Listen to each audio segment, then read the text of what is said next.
Hi guys, Peter Obi has come out to clear the air on what happened in the UK. He said, no one arrested me, no one detained me. Guys, what people think is not really what happened. APC members are really seeking for something to use against Peter Obi and Labour Party. He also went further to blast APC and their spokesperson for Western Nigeria Resources anyhow. This is a very big shame to APC and their propaganda. Guys, I don't want to waste too much of your time. Watch this video and hear it from the horse's mouth, and don't forget to share your thought with us. There have been a lot of reactions trailing your apparent arrest in London by the British authorities. Some have said that you were being witch hunted by the APC, others that a petition was sent against you, and still others that you were being impersonated.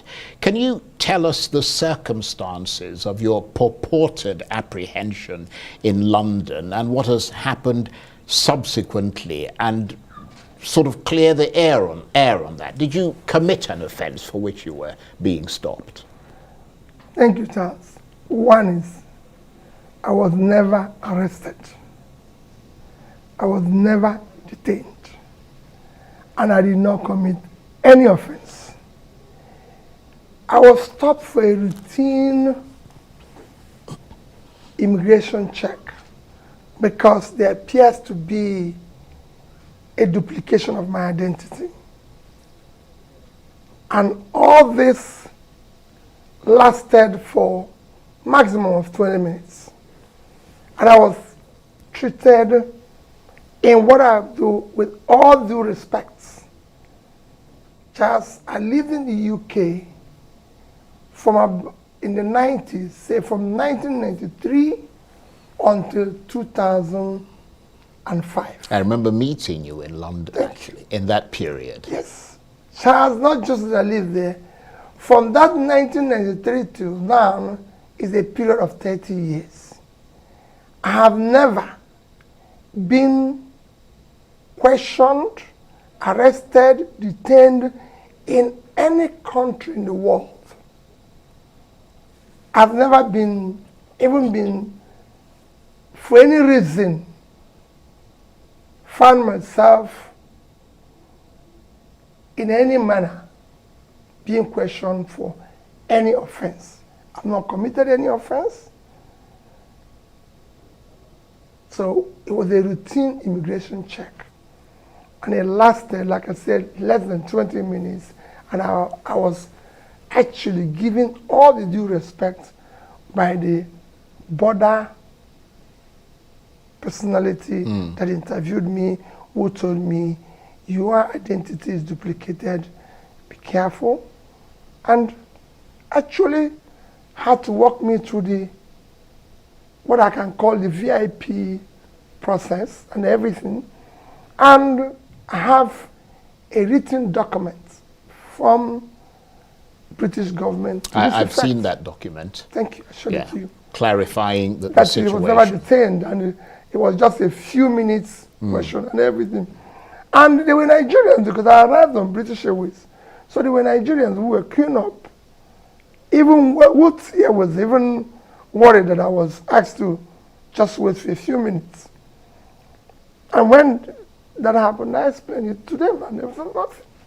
But it's been traumatized and everything because it's me. People said I was detained, committed an offense. People said even committed several offenses and everything. Oh, his company was closed. He wasn't paying tax. Charles, for the years I lived in Britain, never have I had any day been questioned. And I can say it, my taxes, my days were duly paid.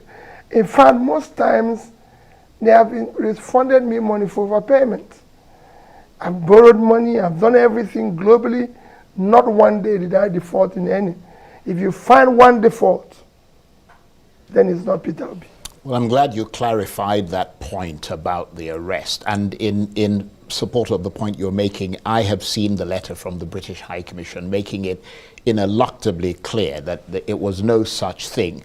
Nevertheless, as you said, there was a huge hullabaloo about that in Nigeria. I mean, was that a humiliation for you, or at the very least embarrassing that all this was being talked about you? And I mean, even the people who follow you were disappointed. Charles, I would have made comment on it earlier, but these things happened during the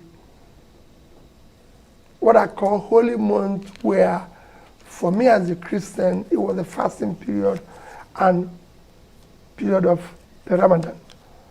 And I felt it is not time to make comments. I only answered one question within that period when I was mentioned with treason, because I felt it's a huge offense. And because it was actually mentioned where it shouldn't have been mentioned. Other than that, I just felt this is the clarification. And I've just shown you the letter. Yes. I won't go about telling everybody and showing everybody the letter. Yeah, that is true. It just showed you where we've taken our rascality to, where people now come up with all sorts of things. Well, some people said you were deported from the UK. but obviously not. No, they saw it. I was routine check and I was allowed to go. Right. They even saw where I attended churches and meetings and everything. But that's where we have reached. But I mean, what sort of questions did they ask you when they took you in? Nothing. I was there. Nobody took me to anywhere. Right. I was just in front of a council and I was asked a question and they said, there's something wrong with your identity. There's something wrong with your identity. Just give me a few minutes. And that's it. And I sat there for the few minutes. For about 15 minutes, he came back and said, your identity is duplicated. And if my identity is duplicated, you've lived there, brothers. Identity theft, duplication, which I would say must have originated from here. But that's just for another day. Yeah, I'm glad you've clarified that point. But there's also another question being raised about whether you are a dual citizen. As you said, you lived in London for a long time. I mean, do you have dual nationality, either British, American, or elsewhere? Because I was reading somewhere that you were conferred with the honorary citizenship of Dallas, Texas in 2022. Charles, you know what that means? It means nothing. Yeah. Even one of the presidential candidates said that it means nothing. It just shows that, okay, well, if you come into this city, you're welcomed. It doesn't even give you a visa. If you apply for a visa, it can't even help you for your visa application. It means nothing. Charles, I've never applied. Right. And I will never apply for citizenship of any other country. Yeah, but I'm a Nigerian. Right. But I believe in Nigeria. I lived in the UK for a period of about 12 years. I had a permanent stay. So you were a permanent resident in the UK? But I had indefinite stay, right. Okay. Which means I can stay there for the rest of my life. Yeah. But when I left the UK in 2025, I went back to them and said, take your stay. I'm no longer have anything. And I go to the UK with visa. And also to clarify the fact that even if you were a permanent resident, that doesn't make you a citizen of that country. I'm just telling you that even that stay, I returned it. Right. I have never applied, and I will never, as long as I live. Right. My family knows this, everybody knows that. I was born in Nigeria. I'm a Nigerian. God created me a Nigerian. He would have made me an American, or a Japanese, or a British. But since he made it that I'm a Nigerian, I will want to live and die in Nigeria. Nevertheless, Asari Dokubo, who is a well-known person from Rivers State, says he can prove that you are a citizen of the Solomon Islands, and that the conditions for buying property there is that you must be a citizen. What's your reaction? Do you own property there? One, I don't know where is Solomon Island. I've never been such a place in my life. I don't know.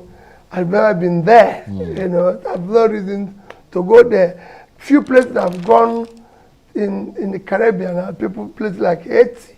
I was in Haiti when they had the earthquake. I was a governor then. Everybody who is close to me knows that I've been to most troubled places in the world. So when there was earthquake in Haiti, I went to President Jonathan. He's still there. I said, Mr. President, I'm going to Haiti. They had an earthquake. I want to go and help them to rebuild. He was even surprised. He said, Peter, why? I said, that's what I've done all my life. I've been to most troubled parts of the world. As I'm speaking to you, Mr. President, I've withdrawn my son from school. We're going there to Haiti. And I went there. The High Commissioner then will tell you, I even met some police officers from Nigeria who were there, and they will tell you. I even traveled with some of the people who, Bob Manuel, who used to be one of the actors, he saw me and said, I'm going to this place to help them rebuild. And I helped them to raise money then, over $200,000. So I've been to Haiti, and I've been to Barbados. So other than that, I can't remember. I don't know where Solomon Islands, Charles. Right. I've never been there. I don't own a property anywhere outside Nigeria, except in the UK, where I lived. Yes. Other than that, any other place that there's a property in the name of Peter Obi, it is fake. It doesn't exist. And I don't need it. Why would I own a property where I don't live? Well, I'm glad you clarified that point, but I'm afraid there are other things that need clarification. The Minister of Information, Lai Mohammed, recently called for your arrest, accusing you of treason. Do you see any links between your activities lately and any treasonable offenses? Charles is height of rascality. Height of rascality. And it was even announced in Washington. I committed a treasonable offense. And I'm in Onitsha. And my minister went to announce it in Washington. This is what I'm talking about. We're not talking about waste in governance here. People don't want to understand. The amount it costs Nigeria for him to go and announce that in Washington can fix, I can tell you, I've been in government, can build a block of 6 classrooms in a primary school. I'm sure if you go to his village, there's so many places where children don't even have desk or classroom to go to school. And instead of using that money to go and do it, he used that money to go to Washington to announce of treason of somebody who is in Onitsha. He doesn't need to do that. It is rascality of the highest order. These are the reason why we want a new Nigeria where things will work the way it works in other clime. From there he went to London, announcing the same thing. Well, I'm in Nigeria. He should have come to see me or invite me and said, this is the offense. How did we get here? Yeah, that's a good question, but I'm afraid it will remain a rhetorical question at the moment. Some of your followers, just moving on from that, who are known as obedience, have recently engaged in a sort of caustic exchange of words with Professor Wale Soyinka, the Nobel laureate, and he said that they simply don't accept any form of criticism. And I think it was around the time when he made the comments about fascism and your deputy, Yusuf Baba Dati Ahmed. What are your thoughts on that? Well, Charles Prof is a respected, revered personality in Nigeria and globally. And I've always respected him. And he's a dear father to me. And for me, I was very, very sad that there was such a change. Some of the obedience, I must tell you, or people they, mentioned that the obedience are not entirely people who are with us. The oppositions have also come into it and are using it at times. You mean other opposition Other parties? opposition parties. Right. But that is not to worry about.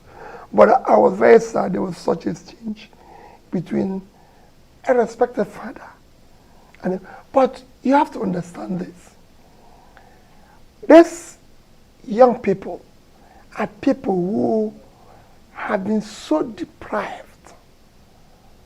by supposedly a system that is supposed to care for them. Today, you are moving around with laptop. You are arrested and labeled all sorts of names. This is a place where people are thrown into jail for even making comments. These are places where people, all sorts of things are meted on these people. When people who have stolen billions of country's money, done worse things, are moving around, being celebrated, being used as an example to them.